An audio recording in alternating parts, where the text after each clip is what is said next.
रामरस साहेब क्या कहते हैं, हंसा ऐसो गुरमत भारी, लके ते भव में आवत नाई, भव के बहुत बिगारी। शिष्य सिकापन गुरु की माने, गुरु साधुन के आज्ञाकारी। ते मुक्ति पदार्थ पावे, यमते रेनी निनारी। सत्य भेष सत्य रेनी साधुन की, सत्य भेष सत्य रेनी साधुन की, संत दरस अभिकारी। ते अधिकारी गुरु पारक के, निर्जीव धोख निवारी। गुरुमुख सुख अनुमान रहित पद, बसे आनंद अटारी। प्रेम भाव साधुन सेवकाई, कहीं कबीर पुकारी। अंसा ऐसो गुरमत भारी। सदगुरु का मत क्या है, ये समझना पड़ेगा। सदगुरु इसमें कहते अंसा, अहम सासा अहिंसा। अहम का अर्थ होता है मैं, और अहम का अर्थ अहंकार भी होता है। मैं हूं ये अहम नहीं हूं। लेकिन जब अपने को पर से जोड़ते तो वही अहम खड़ा हो जाता है, अभिमान खड़ा हो जाता है। और सदगुरु कबीर साहब ने हंसा की उपमा देकर के, क्योंकि हंस का काम क्या होता है, दूध और पानी मिला होता है तो उसको बिलगान कर लेते हैं, अलग अलग कर लेते हैं। दूध को दूध और पानी को पानी। पानी का परित्याग करता और दूध को ग्रहण करता। ये मनुष्य देव भी अंश भूमिका। यहां से सत्य क्या और असत्य क्या है, जड़ क्या है, चेतन क्या है, बंधन क्या है, मोक्ष क्या है, पाप क्या है, पुण्य क्या है, इसका निराकरण इस देह से होता है, अन्यत्र से नहीं होता। इसीलिए जो भी मनुष्य देह में आया है वो अंश, और सब निर्चीर का निविरा करने में आपके पास में पूर्ण शक्ति। किसी के पास में कम और किसी के पास में ज्यादा शक्ति नहीं। शारीरिक शक्ति में अन्य प्राणी भारी भरकम हो सकता है। देखो हाथी का शरीर कितना भारी भरकम होता है, उसके बराबर आपको ताकत तो नहीं। मोर के समान आप सुन नहीं सकते हो, चींटी के समान आप सूंघ नहीं सकते हो। उसकी वो इंद्रिय प्रदान है लेकिन विवेक प्रदान नहीं। इंद्रियां उसी की विशेष हो सकती है लेकिन विवेक प्रदान नहीं हो सकता। जो विवेक प्रदान होता है वो सत्य और सत्य का निराकरण करता है। सदगुरु कहते हंसा, तेरे में सब प्रकार का बल है और सब प्रकार की शक्ति है, लेकिन अपनी शक्ति को न पहचानने के कारण तो दर दर का होकर के भटक रहा है। इतनी सी मिट्टी की पिंडियां मूर्ति, और आदमी उसके चक्कर काटता रहता है। क्यों? विवेक नहीं। विवेक के अभाव में आदमी भटकता है, और जो भटकता है वही अटकता है, जो अटकता है वही लटकता है, क्योंकि विवेक नहीं। आपको तो सीधा नुस्खा बता दिया जाए, एक लोटा जल और सारी समस्या का हल, पर जो बोओगे वही काटोगे फल। तुम डालते रहो जल, डालो ना, पर फायदा कुछ भी नहीं। किसी प्यासे को एक लोटा पानी पिलाना, एक गिलास पानी पिलाना, आपकी भक्ति बिल्कुल बराबर हो जाएगी। आपने किसी की प्यास को बुझाया, उसको तृप्ति मिली, अच्छी बात। इस साल 2 महीने का प्रोग्राम मेरा जोधपुर में, सवेरे सवेरे हम घूमने जा रहे, वर्षा हो रही और घुटनों तक पानी बह रहा, और एक आदमी पानी बह रहा, पीपल के उसमें बह रहा पानी घुटनों घुटनों तक, और इतना सा लोटा से पानी यूं डाल रहा ऊपर। मैंने कहा गजब की बात है, ऊपर से इतना पानी बरस रहा है और उस पीपल पे इतना सा टीपरिया से पानी डाल रही। मैंने कहा इतना पानी बह रहा है, क्योंकि आप जानते नहीं, केवल मानते हो, आप इंद्रियों से देखते हो, लेकिन विवेक नहीं, इसके कारण आप भटकते हो। किसी ने किया, आपने देखा और करना प्रारंभ हो गया, तो विवेक नहीं आपके पास में, इसीलिए भटकते। विवेक रूपी तराजू आपके पास में रखो और फिर कोई भी कार्य करोगे तो उसमें आपको सफलता मिलेगी, वरना करोगे बहुत लेकिन पाओगे कुछ भी नहीं, और चलोगे बहुत लेकिन जीवन में पहुंचोगे कहीं भी। माताएं व्रत करती है, अभी हमारे संत जी बता रहे थे, साध्वी संत जी, ये डिपार्ट ज्यादा भ्रम है। और बताओ, कोई भी तथाकथित पंडित आता है तो पुरुषों को कम ज्ञान देता, महिलाओं को ज्यादा। क्यों देता है? कि महिला महिला के पास बैठती तो इसकी बुद्धि ज्यादा भ्रमित होती, और पुरुष पुरुष किसी के पास में बैठता, बुद्धिजीवी के पास बैठता, कुछ थोड़ा समझता है। और दूसरी बात, इसको समय नहीं है, व्रत रहती तो दान ये देती है, घर में दान ये देती है, तो वो भी जानता है किसके ऊपर डालो, तो किसी के ऊपर मंगलवार, किसी के ऊपर बुधवार, किसी के ऊपर शुक्रवार, किसी के ऊपर चौथ, तो किसी के ऊपर पंचमी डाल देते हैं। इनको उलझाए रखो, और फिर कहते कि सीधा लाना, सीधा मतलब सीधा ही लाना, टेढ़ा मेढ़ा कहीं भी नहीं करना, सीधा सट आना चाहिए और कुछ नहीं करना पड़े।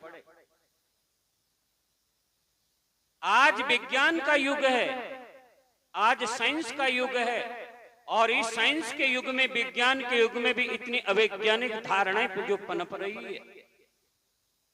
संत आपको जगाते हैं, संत आपको झकझोरते हैं, लेकिन कब समझ में आएगा? सदगुरु इसीलिए कहते हैं, अंसा ऐसो गुरु मत, गुरु का मत कमजोर नहीं जो हम ढीला कर दे, गुरु का मत बहुत वजनदार है। अंसा ऐसो गुरु मत भारी, भारी माने वजनदार,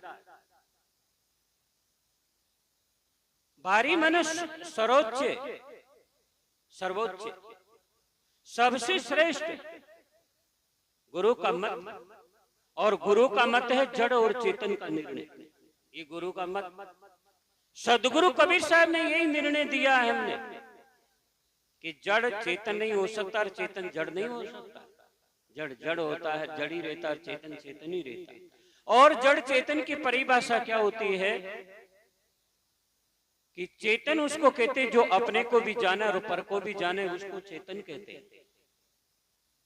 और जो अपने को न जाने और पर को भी न जाने, उसको जड़ कहा करते, वह है जड़। इसलिए सदगुरु कहते हैं, तो सदगुरु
आप लोग तो कम बोलेंगे, अभी मैं बोल लेता हूं।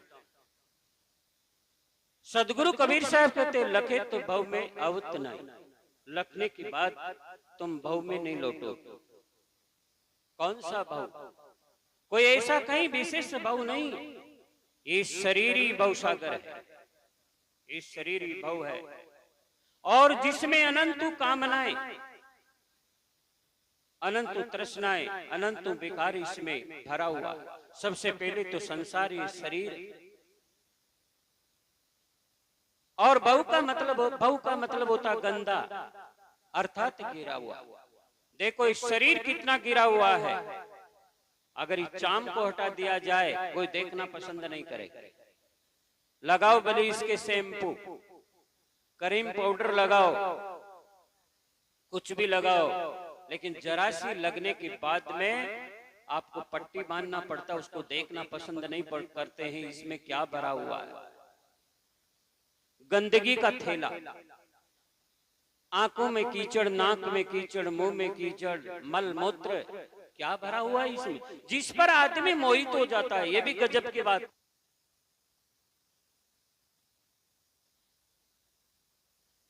इस गंदगी के थैले पर आदमी मोहित होता है, और जो मोही होता है वही जन्म और मरण के चक्कर में चक्कर खाता रहता है। लखे ते भव में आवत नाई, भव की बहुत बिगारी। पहले राजाओं के राज में बिगारी ढोते थे, और मतलब है बिगारी ढोने के बदले में कुछ नहीं मिलता उसको। सवेरे से सायंकाल तक वो काम करता था, लेकिन उसको कुछ नहीं मिलता था। बिगारी, बेगार, कुछ नहीं, बेगार ढोना, करने के बदले में कुछ नहीं मिलना। इस संसार में आप कितना कुछ करते हो। देखो, बच्चों को पालते, उसकी गंदगी धोते हो, और जब जवान हो जाता, शादी हो जाती है, तो बेटा क्या कहता है, गड़बड़ मत करो, 2 रोटी खानी है ना तुमको, चुपचाप बैठ जाओ, ये आया रिजल्ट। आप बिगारी तो ढोया, और क्या किया। सोचो, आप विचार करो, याद रखना ऐसा कभी मत कर।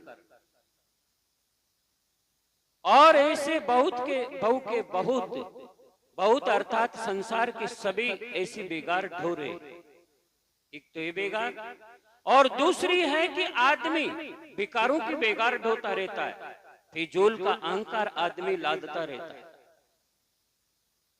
ये भी आदमी, ये भी बेगार है। बहु के बहुत बिगारी, शिष्य सिकापन गुरु की माने। 8 पंक्तियां हैं इस पद में। शिष्य सिकापन गुरु की माने, गुरु साधुन की आज्ञाकारी। शिष्य का क्या कर्तव्य होता है, गुरु की सीख और समझ और आदेश और आज्ञा को माने, वो उसको शिष्य कहते हैं। शिष्य का मतलब ये नहीं है कंठी ले लिया और गुरु दक्षिणा मिल गई और शिष्य बन गया ना। शिष्य वह है जो गुरु की सीख और गुरु की समझ और गुरु के बोध को जीवन में धारण करे और उसकी आज्ञा को माने। शिष्य सिकापन गुरु की माने और गुरु साधुन की आज्ञाकारी। साधुन की आज्ञाकारी हो, कार से बाहर न जाए, उनको शिष्य कहते हैं। अलग अलग इसमें सदगुरु ने भाव दिया है। साधु का भी नंबर आ रहा है, हमारा भी नंबर आ रहा है। हम कौन खेत की मूली है, नेम सबके लिए समान। अगर अग्नि में अगर कोई संत हाथ डालेगा, अग्नि का स्वभाव है जलाना। भले तुम कहते रहो अग्नि देवता, जल देवता, पृथ्वी देवता, वायु देवता, जब जोर की आंधी आ रही हो फिर कह दो वायु देवता, तो उठा के ऐसी पटकेगी जो अकल आ जाएगी 1 मिनट में। वायु क्या जानेगी, अगर देवता होती तो वो जानती ना। तो यही तो फर्क नहीं है आपको। अग्नि देवता जब हवन कराते ना, तो पंडित क्या करते हैं, बहुत बड़ी चम्मच लेते हैं इतनी, और आपको छोटी सी चम्मच पकड़ाते, क्योंकि जले तो इसका हाथ जले। क्या यार, गजब का आदमी। तो दूर से डाल देता है। ओम पवित्रम पवित्रवाह, फिर मंत्र बोलेंगे, सूची मंत्र, पवित्र करने वाला मंत्र। अग्नि देवता, अग्नि देवता नहीं, अग्नि उपयोग की वस्तु, उससे हमारा काम बनता है, उससे भोजन पकाया जाता है, उसको उपयोग में ले सकते हो आप। अगर देवता मान करके व्यवहार करोगे तो आपको घर जला डालेगी, आपको खुद को जला डालेगी। अग्नि क्या जानती है। तो ये समझ और ये सीख हमें सदगुरु से मिलती है।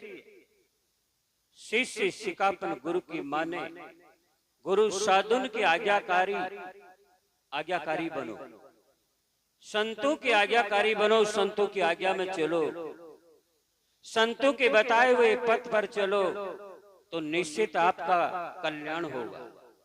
और अगर उससे विपरीत चलोगे तो आपका कल्याण कतई नहीं होगा, कभी जीवन में नहीं होगा। उस पर चलना होगा आपको। अगर उस पे नहीं चलते हो तो आपकी सत्संग सब बेकार। सत्संग हृदय का विषय बनाना चाहिए, पर आदमी कानों का विषय बनाता। सुन लिया तो सुनने से काम नहीं चलेगा। सत्संग हृदय का विषय होना चाहिए, हृदय में उतरना चाहिए। और जब सत्संग हृदय में उतरती है तो हृदय रूपी पटल पर जितने भी विकार होते हैं वो निर्मूल होते हैं। अभी साधु जी कह रहे थे पवित्र निर्मल, तो पवित्र निर्मल वास्तव में तब होते। संतों की आज्ञा में चलो, संतों के नियमों पर चलो, जो महापुरुषों ने हमें पथ दिखाया उस पर चलो, तभी तो हमारा कल्याण होगा ना। तो सदगुरु कहते ते मुक्ति पदार्थ पावे। वो क्या पाएगा? मुक्ति। वही मोक्ष का अधिकारी, वही संत, वही अपने में स्थित होगा, वही अपने में शांत होगा, वो अधिकारी है। उसके अंदर में दुखों से छूटने की जिज्ञासा है। 4 प्रकार के जिज्ञासु होते हैं गीता के अनुसार, आर्त और अर्थार्थी, जिज्ञासु और मुमुक्षु 4 होते हैं। आर्त दुखी आदमी। आप देवी देवताओं को, भगवान को क्यों पुकारते हो? भगवान को, देवी देवताओं को कोई भी नहीं चाहते, देवी देवताओं से चाहते हैं। मंदिर में जाएंगे, भगवान मेरे लड़का की शादी हो जाए। पैदा तुमने किया, भगवान तुम्हारा नौकर है जो शादी करता रहेगा। है सारा संसार पैदा करेगा और भगवान शादी करता रहेगा। वाह यार, बड़ा काम दिया, तुम्हारा पैदा करने का काम, भगवान शादी करता रहे। ये पागलपन। मंदिर जाएंगे, भगवान 251 रुपया रखता हूं, मैं 2-4 दिन बाहर जा रहा हूं और मेरे घर का ख्याल रखना। 251 चढ़ा करके चला गया। रात्रि में चोर आया, उन्होंने 551 चढ़ाया कि भगवान जिसके घर में जाऊं उसकी बुद्धि मंद हो जाना चाहिए और मेरा काम हो जाना चाहिए। ले 551। पहले काम किसका होगा बताओ? क्या अकल है? दिल और दिमाग आपका काम करता है। अगर कुछ देने से अगर काम बनता है तो जीवन में आप कभी भी सुरक्षित नहीं रह सकते हो। बोलिए सदगुरुदेव की जय। सभी स्थान पे खड़े हो जाएं। गुरुदेव की जय, वो की जय। सभी अपने स्थान पर बैठ करके अंजुलि बांध के बंदगी बोलेंगे। वंदो सन्मुख पारखी, शीश भेंट धरू हाथ, वचन उचारूं बंदगी, सत्य प्रेम के साथ साहेब बंदगी, साहेब बंदगी, साहेब। बैठ जाए कृपया अपने स्थान पर शांति से, और शोरगुल नहीं करेंगे। माताओं से तो विशेष निवेदन, आप लोगों को शांत रखने में बहुत प्रयास करना पड़ता है। बोलिए श्री सदगुरु देव की जय। तो सदगुरु कहते ते अधिकारी गुरु पारक। भक्ति इतनी सस्ती नहीं है। भक्ति के लिए कुछ खोना पड़ता है। कुछ चढ़ा दिया भक्ति हो गई, ऐसा नहीं। एक चोर होता है, एक मरघट में लकड़ी बेचता है। वो भी सवेरे सवेरे भगवान को अगरबत्ती जलाता, भगवान मेरी रोजी रोटी चलना चाहिए। अब भगवान को क्या करना पड़ेगा? उसकी अगरबत्ती और उसकी अगर एक लोटा जल पर अगर प्रसन्न होगा तो फिर लोगों को मारना पड़ेगा ना। जब डेड बॉडी जाएगी मरघट में तो लकड़ी बिकेगी। ये भक्ति है कि सत्यानाश है भक्ति के नाम पर। भक्ति किसी को भी तकलीफ नहीं देती, भक्ति किसी की हानि नहीं पहुंचाती। जो अपना भी भला करे और दूसरे का भी भला करे, जो सर्व हितैषी होता वो सबका हित चाहता है। इसीलिए जीवन को सुंदर बनाने के लिए संत गुरुजनों की आज्ञा में चलना पड़ता, रहना पड़ता है। और वही तेय अधिकारी, वही मोक्ष के अधिकारी है, वही मुक्ति पदार्थ पावे। यम ते रेनी निन्यारी। यम कौन? यम है जो हमें जबरदस्ती बांधता हो, जबरदस्ती फंसाता हो। गुरुजनों की भाषा में तो तथाकथित जो भ्रमिक लोग है वो भी यम, आपको मानंदी में फंसाता हो, भ्रम में फंसाता हो। और दूसरा है सांसारिक लोग जो संसार में आपको फंसाता हो। और असली पूछो तो यम हमारे अंदर है। काम यम है, क्रोध यम है, लोभ यम है। इससे विपरीत, इनसे रेनी निन्यारी, इससे अलग विपरीत यम ते रेनी निन्यारी। सत्य भेष सत्य रेनी साधुन की। सत्य भेष होना चाहिए। भेष को भी ऐसे सजावट करते हैं कि पूछो मत। तो आप साधु का भेष होना चाहिए। सत्य भेष का मतलब होता है, देखो एक बार हम हरिद्वार में थे, तो वो लोग हम लोगों को संत नहीं मानते, ब्रह्मचारी मानते।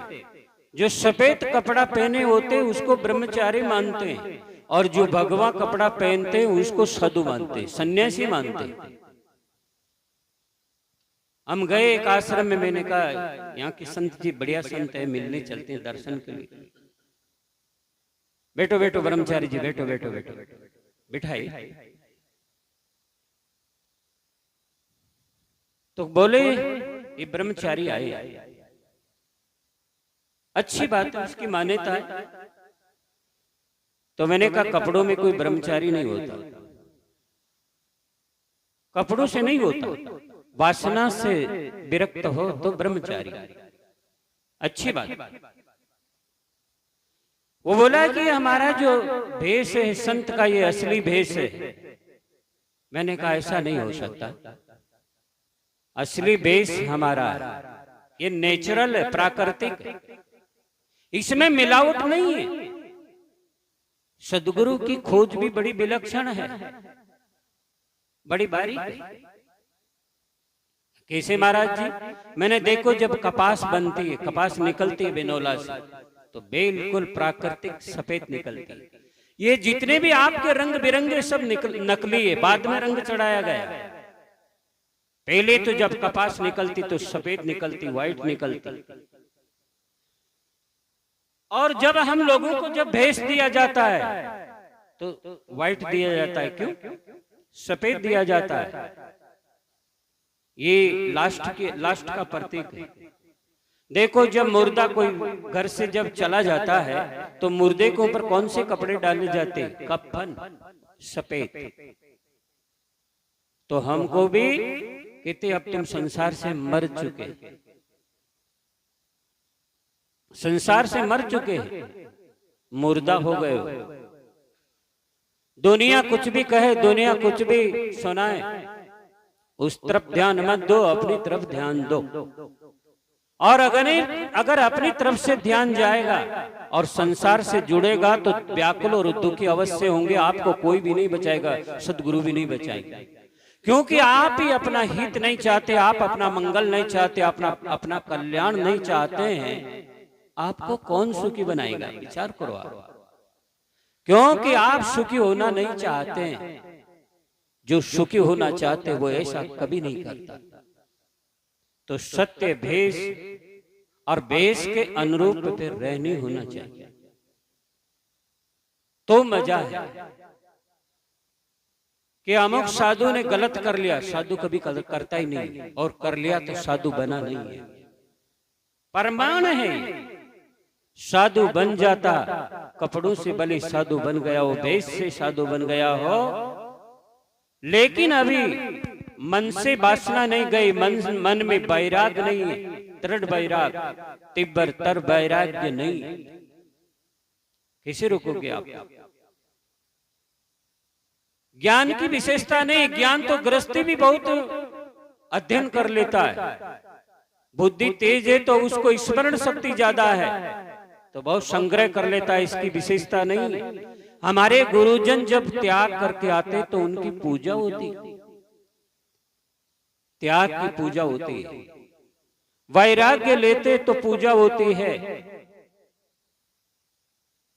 एक किताबी ज्ञान काम का नहीं। शंकराचार्य जी से शिष्य ने प्रश्न पूछा, सेते सुखम कस्तु।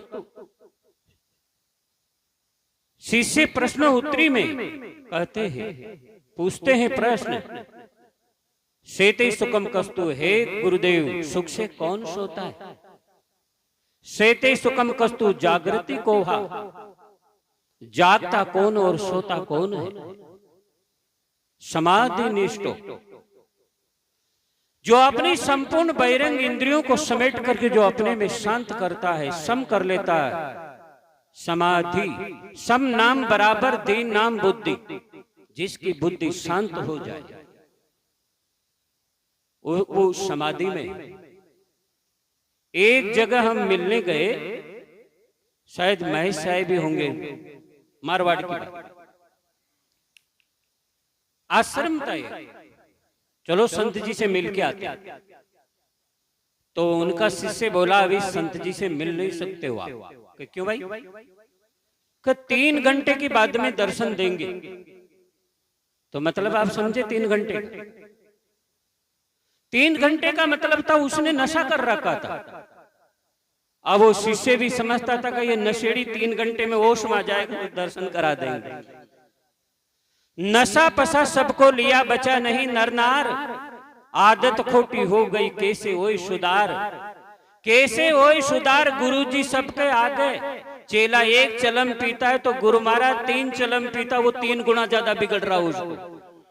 अब सोचिए, ऐसा साधु संत समाज का क्या भला करेंगे जो गांजा पीता है और हमारे संसार के लोगों की अर्थव्यवस्था को और भंग करता है। उनको देते हैं, गांजा पी लेते हैं।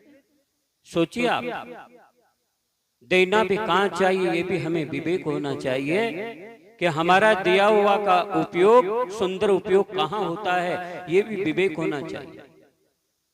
दानम परम किम, शंकराचार्य जी से पूछा, दानम परम किम सुपात्रम दत्तम, सुपात्र को दिया जाए, ज्ञानी को दिया जाए, वैराग्यवान को दिया जाए, वो पेशन में नहीं लगाएगा, वो परमार्थ में लगाएगा।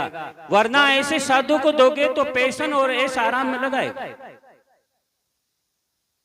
अच्छी जगह दो, देना चाहिए, उससे हमारा संस्कार बनता है। पहले आपने दिया वही आज आपको मिल रहा है, और आज दोगे तो आगे आपको मिलेगा।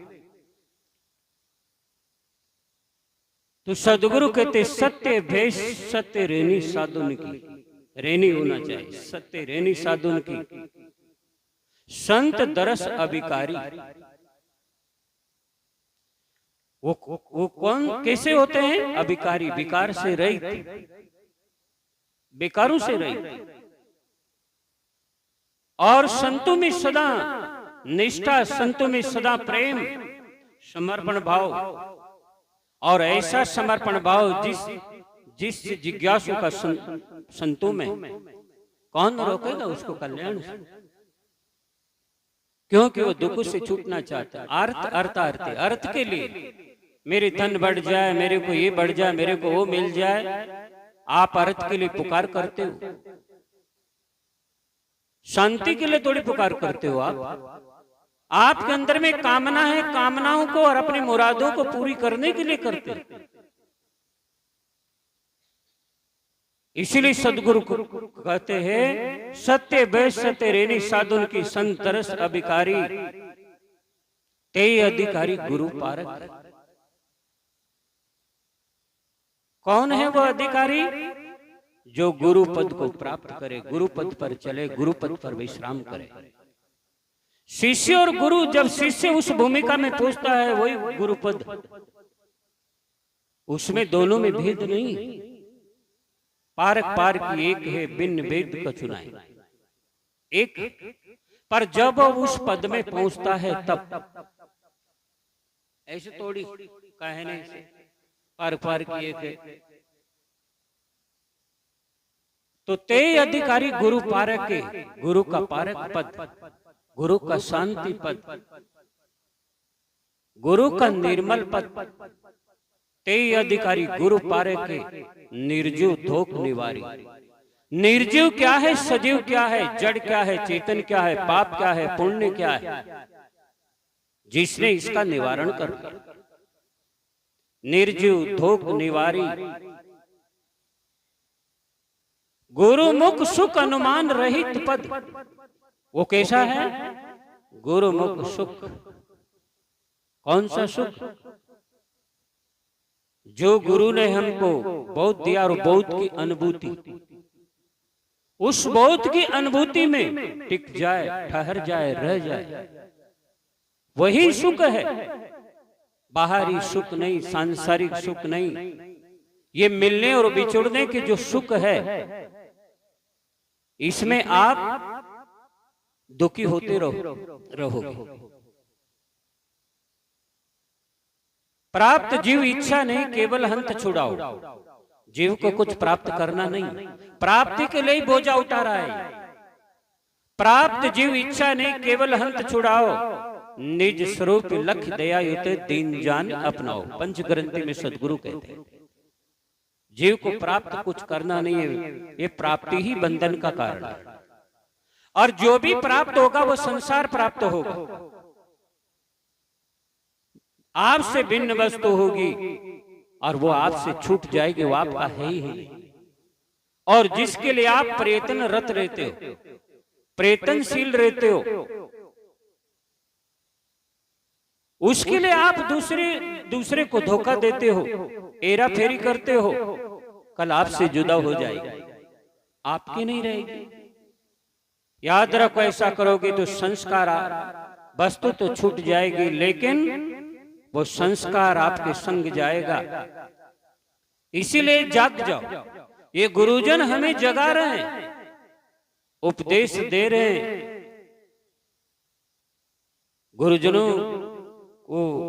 गुरुजनों का आदर करो, उनके उपदेशों का आदर करो।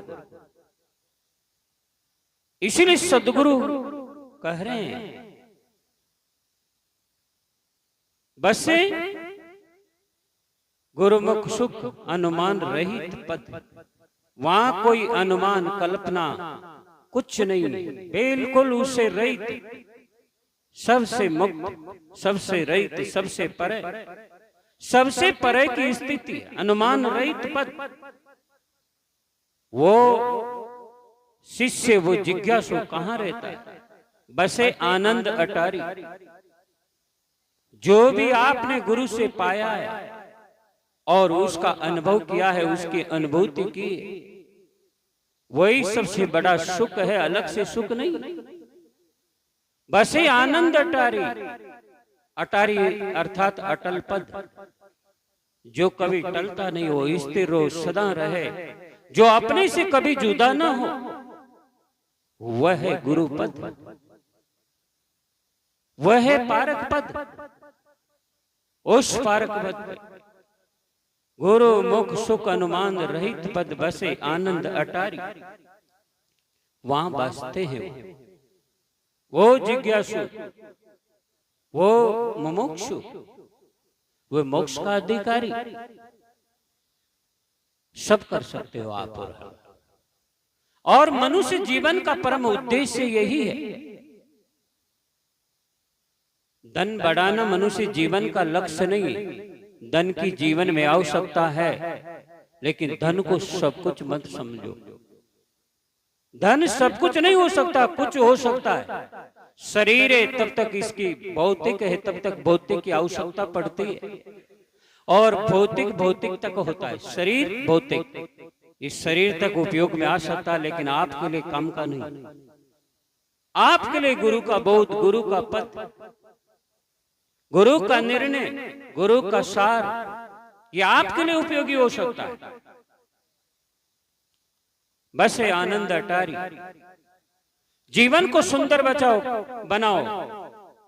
छल क्यों करते हो दूसरे के साथ? कपट क्यों करते हो? कितना चालाक आदमी है। एक आदमी छुट्टी का समय था तो सैर सपाटा के लिए जंगल पहुंच गया। जंगल में और कौन था भाई? लकड़ी काटने वाला लकड़हारा। और लकड़ी काट करके बेचा करते उसका जीवन यापन चलता था। और जैसे लकड़ी काटने गया तो लकड़ी काट रहा था नदी के किनारे, नदी गहरी थी। लकड़ी काट रहा तो जैसे कुल्हाड़ी हाथ से छूटी, पानी बहुत गहरा था और वो कुल्हाड़ी उसमें डूब गई। तो नदी के किनारे बैठ करके रो रहा था, अब मेरा क्या होगा? मेरा इस लकड़ी से गुजारा चलता है, ये कुल्हाड़ी हाथ से छूट गए, क्या होगा? तो बेटा बेटा रो रहा है। एक काल्पनिक कहानी है, उसमें ऐसा आया कि रो रहा था। एक सतपुरुष आया कि काहे रो रहे हो? कि मेरी कुल्हाड़ी इसमें गिर गई है, अब मैं लकड़ी कैसे काटूंगा? कैसे मेरा सायंकाल का भोजन होगा? अब मेरे बच्चों का क्या होगा? कहा गया कि सतपुरुष ने जैसे उसमें डुबकी मारी तो सोने की कुल्हाड़ी निकाल करके लाया।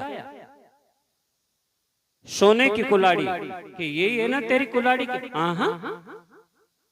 तो वो सतपुरुष उसकी ईमानदारी को देख करके क्या प्रसन्न हुआ।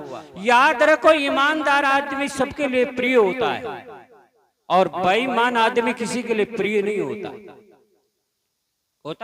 आपको बेईमान आदमी अच्छा लगता है तो भगवान को अच्छा लगेगा। वाह यार, ये कुल्हाड़ी मेरी नहीं, तो बड़ा प्रसन्न हुआ, क्या ईमानदार आदमी है। दूसरी डुबकी मारी तो चांदी की कुल्हाड़ी निकाल करके लाया। यही है ना तेरी कुल्हाड़ी? हाँ, ये भी मेरी नहीं है। बाप रे, क्या ईमानदार आदमी है, क्या सच्चा आदमी है। सदगुरु कहते हैं, सांच बराबर तप नहीं। चोर भी है ना, चोर भी ईमानदारी चाहता है। चोर भी ईमानदारी चाहता है। चोर के प्रति कभी भी बेईमान नहीं करेगा। सत्य से काम चलता है, सत्य से, झूठ से, छल से काम नहीं चलता। जब चोर चोरी करके लाते हैं, आपस में जब बांटते तो क्या कहते? यार ईमानदारी से बांटना है यार। लाया बेईमानी से, पर उपदेश करा यार ईमानदारी से बांटना। वो भी जब समय आएगा तो सत्य से ही जुड़ेगा। और चोरों में एकता जब रहती हो, जब तक सत्य से जुड़ा रहता है, तब तक एक दूसरे के प्रति ईमानदारी होती है, तब तक उसकी टीम मजबूत रहती है। और जिस दिन झूठ बोल जाएगा, छल कर लेगा, उसकी टीम टूट जाएगी। सत्य से टूटते, असत्य से टूटते और सत्य से जुड़ते। उसने तीसरी जब डुबकी मारी नदी में सतपुरुष ने, तो वही उसकी लोहे की कुल्हाड़ी निकाल करके लाया। यही है ना तेरी कुल्हाड़ी? हाँ, मिल गई, ये मेरी कुल्हाड़ी। वो सतपुरुष उसके ईमानदारी पर प्रसन्न होकर के उसने क्या किया? क्या ईमानदार आदमी, तीनों कुल्हाड़ी उसको दे दी। सोने की कुल्हाड़ी और चांदी की कुल्हाड़ी और लोहे की कुल्हाड़ी, तीनों ईमानदारी से प्रसन्न होकर के उसको दे दिए। कुछ दिन के बाद पति ने जब पति कुल्हाड़ी लेकर के गया सोने की और चांदी की, देखो आज क्या चमत्कार हुआ है। ऐसे दिव्य पुरुष का दर्शन हुआ तो देखो आज ये कुल्हाड़ी दी मेरे को। ऐसे ऐसे छूट गई थी तो ऐसे निकाल तीनों कुल्हाड़ी, और मेरी ईमानदारी पर प्रसन्न होकर के ये कुल्हाड़ी मुझे दी। तो पत्नी क्या कहती? मुझे नहीं कराओगे दर्शन? तिरियाहट, राजहट, बालहट और साधुहट। साधु कहते बैराग लेना ही लेना है, जाओ तुमको जो करना है कर लो। कर ले भाई, कोई रोका? इन गुरुजनों को किसी ने रोका जो कल्याण करना चाहते हैं, छूटना चाहते, कौन रोकेगा उसको? तो पत्नी बोली मुझे भी दर्शन कराओगे सतपुरुष का? आप ही करोगे? कि वाह, चलो आज चलते हैं। जंगल में गए, नदी के किनारे घूम रहे थे तो पत्नी का पैर फिसला और पत्नी गिर गई नदी। और जैसे ही गिरी तो निकाल नहीं पाया, पत्नी डूब गई। देखो आदमी कितना छल करता, कितना चालाक है। जब आदमी को लोभ आता है तो अपने ईमानदारी और अपने सच्चाई को छोड़ देता है और अपने मूल पद, अपने पारक पद, अपने गुरु पद से भटक जाता है।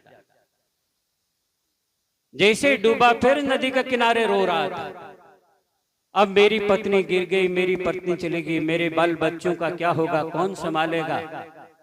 फिर सतपुरुष आया और सतपुरुष आया और उसने जैसे डुबकी मारी तो वो करीना कपूर को निकाल करके लाया। ये ना आपकी पत्नी का? हाँ हाँ हाँ, मिल गए मिल गए मिल गए, ये मेरी पत्नी।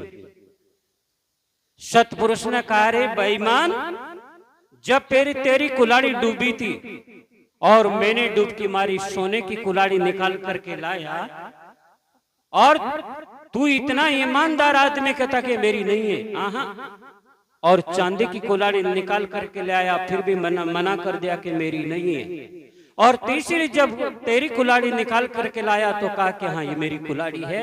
तेरे ऊपर भी कलयुग का प्रभाव पड़ गया क्या?